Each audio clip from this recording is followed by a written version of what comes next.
Hi friends, இன்னைக்கு வீடியோவில் பார்த்துக்கிட்டிங்கன்னா நம்ம அமேசானில் பார்த்துக்கிட்டிங்கன்னா கிரேட் இண்டியன் ஃபெஸ்டிவல் நடக்குது. அதில் சோலார் பேனலோட ப்ரைஸ் ரொம்பவே கம்மியாக போட்டிருக்காங்க. இப்போ வாரியோட 590 வாட்ஸ் பேனல் பார்த்துக்கிட்டிங்கன்னா 2 பீஸ் பார்த்துக்கிட்டிங்கன்னா 20,000 போட்டிருக்காங்க. நீங்கள் கார்டு யூஸ் பண்ணி பர்ச்சேஸ் பண்ணும்போது 17,750 ரூபாய்க்கு உங்களால் பர்ச்சேஸ் பண்ணிக்க முடியும். இது ஒரு நல்ல ஒரு டீல் தான். அதே மாதிரி லூம் சோலாரோட பேனல் 600 வாட்ஸ் பேனல் பார்த்துக்கிட்டிங்கன்னா 2 பீஸ் 19,152 ரூபாய்க்கு தான் போட்டிருக்காங்க. இதை நீங்கள் கார்டு யூஸ் பண்ணீங்கன்னா 16,444 ரூபாய்க்கு பர்ச்சேஸ் பண்ணிக்கிற மாதிரி ஆப்ஷன் இருக்குது.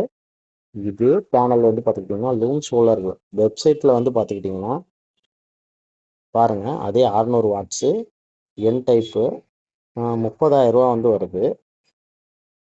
முடிஞ்ச அளவுக்கு இது மாதிரி ஆஃபரில் சோலார் பேனல் ஆன்லைனில் பர்ச்சேஸ் பண்ணுங்கள். பக்கத்தில் இருக்கிறவங்கள வச்சு நீங்கள் இன்ஸ்டால் கூட பண்ணிக்கலாம். Thank you friends.